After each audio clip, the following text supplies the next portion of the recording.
بسم الله الرحمن الرحيم.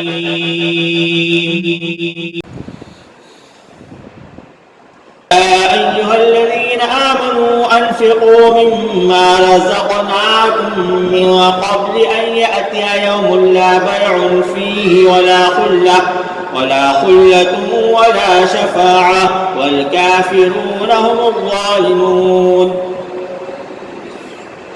الله لا إله إلا هو الحي القيوم لا تأخذه سنة ولا نوم له ما في السماوات وما في الأرض من ذا الذي يشفع عنده إلا بإذنه يعلم ما بين أيديهم وما خلفهم ولا يحيطون بشيء من علمه إلا بما شاء وسع كرسيه السماوات والأرض ولا يؤوده حفظهما وهو العلي العظيم. لا إكراه في الدين قد تبين الرشد من الغي فمن يكفر بالطاغوت ويؤمن بالله فقد استمسك بالعروة الوثقى لا انفصام لها والله سميع عليم.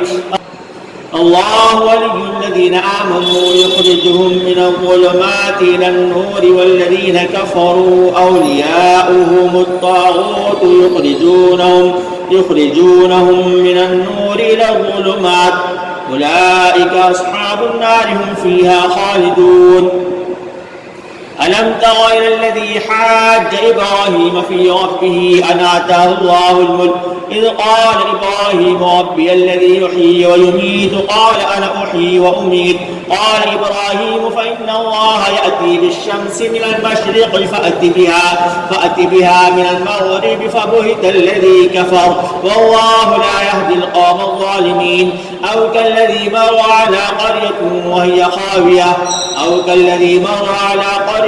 وهي خاوية على عروشها قال أنى يحيي هذه الله بعد موتها فأماته الله 100 عام ثم بعثه قال كم لبثت قال لبثت يوما أو بعض يوم قال بل لبثت 100 عام فانظر إلى طعامك وشرابك لم يتسنه وانظر إلى حمارك ولنجعلك آية للناس وانظر إلى العظام كيف ننشزها ثم نكسوها لحما فلما تبين له قال أعلم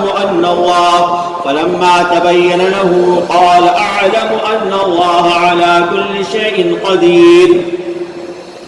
وإذ قال إبراهيم رب أرني كيف تحيي الموتى قال أولم تؤمن قال بلى ولكن ليطمئن قلبي قال فخذ 4 من الطير فصرهن إليك ثم اجعل على كل جبل منهن جزءا ثم ادعهن يأتينك سعيا واعلم أن الله عزيز حكيم. مثل الذين ينفقون أموالهم في سبيل الله كمثل حبة أنبتت 7 سنابل في كل سنبلة 100 حبة والله يضاعف لمن يشاء والله واسع عليم. الذين ينفقون أموالهم في سبيل الله ثم لا يتبعون ما أنفقوا منا ولا أذى لهم أجرهم عند ربهم ولا خوف عليهم ولا هم يحزنون. قول معروف ومغفرة خير من صدقة يتبعها أذى والله غني حليم.